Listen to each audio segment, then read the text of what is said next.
Laporan CIA tentang G30S PKI dan operasi penumpasan PKI yang baru diungkap setelah 30 tahun disimpan sebagai dokumen rahasia menjawab banyak pertanyaan rakyat. Jika bukan karena Maijen Soeharto yang tersisa dan mengambil alih komando pimpinan TNI Angkatan Darat, sejarah Indonesia pasti berubah. Republik Indonesia sudah pasti akan menjadi negara komunis. Banyak kemungkinan yang akan terjadi, dan semuanya lebih buruk. Presiden kedua Republik Indonesia, siapa yang tidak mengenal beliau? Beliau tidak lain dan tidak bukan adalah Presiden Haji Muhammad Soeharto. Lahir dari keluarga petani di Kemusuk, Yogyakarta pada tanggal 8 Juni tahun 1921 dan meninggal di Jakarta pada tanggal 27 Januari tahun 2008 pada usia 86 tahun. Jasanya kepada bangsa dan negara juga tidak bisa disepelekan. Akan tetapi bagi kaum komunis hal ini sangat bertolak belakang. Kaum komunis sangat membenci Presiden Soeharto karena beliaulah yang menghancurkan komunis di negara tercinta ini. Akibat dari dendam dan bencinya mereka, sampai sekarang Presiden kedua Republik Indonesia ini difitnah dengan masif, dengan cara memutarbalikkan fakta sejarah yang sudah tertulis di bangku sekolah dengan sistematis.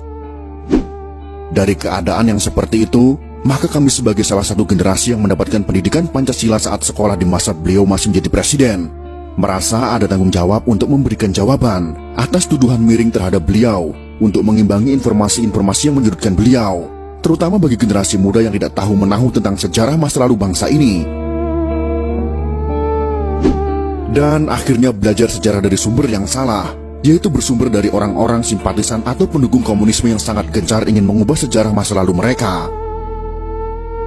Beberapa pemimpin dunia yang memuji Presiden Soeharto dalam pernyataannya, berikut ini adalah pernyataan tersebut. Dr. Mahathir Mohamad, mantan Perdana Menteri Malaysia, mengatakan, krisis ekonomi tahun 1998 memang dirancang untuk menjatuhkan Pak Harto. Jika Pak Harto tidak jatuh, Indonesia akan jadi negara maju. Lee Kuan Yew, mantan Perdana Menteri Singapura, juga mengatakan, Pak Harto pemimpin luar biasa. Beliau harus mendapat tempat terhormat dalam sejarah Indonesia. Sedangkan Sultan Bolkiah dari Kerajaan Brunei mengatakan, dipimpin Pak Harto, Indonesia bersatu, pemerintahan stabil, ekonomi maju pesat, sangat disayangkan beliau dijatuhkan. Sebenarnya Pak Harto berkali-kali mengutarakan niat untuk mundur, namun beliau melihat ancaman luar biasa besar membahayakan bangsa dan negara kesatuan Republik Indonesia. Fitnah KKN terhadap Pak Harto dan keluarga yang kemudian dituangkan dalam TAP MPR untuk memeriksa harta kekayaannya ternyata tidak terbukti. Majalah Time memfitnah Pak Harto dan keluarga dengan tuduhan punya simpanan 30 miliar dolar Amerika Serikat. Ternyata tidak terbukti sama sekali. Berbagai tim khusus dibentuk pemerintah untuk menyelidiki harta Pak Harto. Satu pun tak menemukan rekening yang mencurigakan di perbankan asing. Silahkan cari kemana saja. Jika terbukti saya ada simpanan 1 sen saja, saya siap dihukum mati, kata Pak Harto. Semua tuduhan itu adalah fitnah. Belakangan terbukti Pak Harto dijatuhkan oleh konspirasi global, yaitu Partai Demokrat Amerika Serikat, Partai Komunis Cina, dan sekutunya yang berkolusi dengan kelompok anti-Soeharto.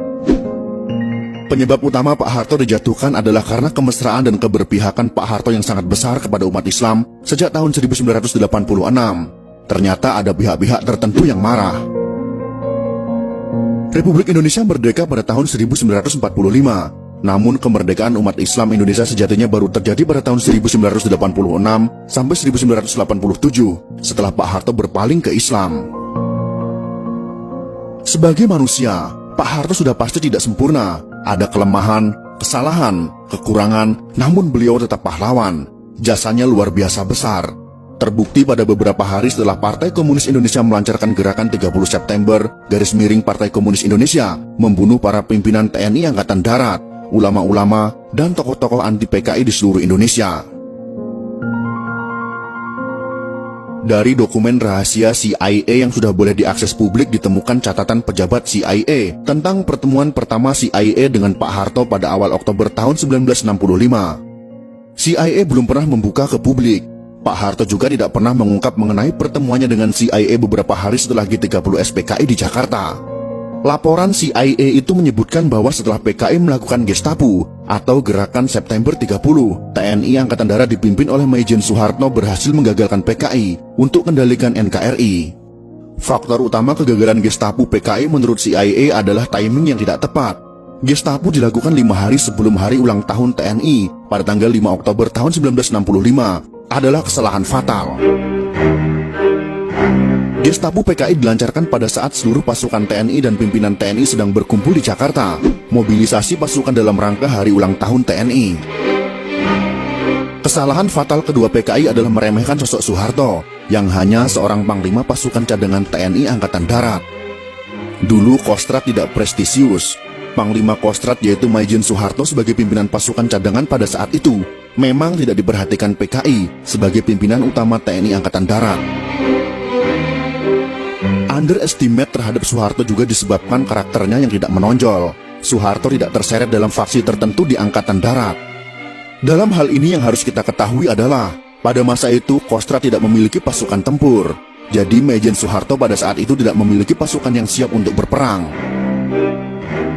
CIA mengungkap, sikap low profil Soeharto disebabkan oleh kegagalan besar operasi Trikora pembebasan Papua Barat, di mana TNI kalah telak dari Belanda. Soeharto yang low profil, tidak suka berpolitik selama menjadi perwira TNI, membuat posisinya dianggap netral, tidak berbahaya oleh PKI. Di internal TNI pada saat itu, ada TNI faksi pro Soekarno, seperti Jenderal Ahmad Yani, ada faksi pro Abdul Haris Nasution, yang anti PKI, dan faksi TNI yang pro dengan PKI. Dari film G30 SPKI yang dibuat berdasarkan fakta sejarah itu, rakyat tahu bahwa sempat timbul pro kontra di Politbiro PKI mengenai Jenderal Ahmad Yani. Keputusan PKI untuk menculik dan membunuh Jenderal Ahmad Yani yang Soekarnois didebat anggota Politbiro PKI. Akhirnya bulat disepakati Jenderal Ahmad Yani masuk daftar korban. Dokumen CIA menyebut bahwa keputusan PKI untuk menghabisi Jenderal Ahmad Yani karena dikhawatirkan Yani akan jadi masalah jika Soekarno meninggal dunia. Sedangkan Maijen Soeharto adalah staf dari Jenderal Ahmad Yani. Pak Harto tidak termasuk pimpinan TNI Angkatan Darat yang diperhitungkan oleh PKI. Inilah kesalahan fatal Gestapo PKI. Laporan CIA jelas menyebut ada kesalahan analisa Politbiro PKI dalam menyusun daftar korban. PKI tidak memperhitungkan kemampuan militer Soeharto.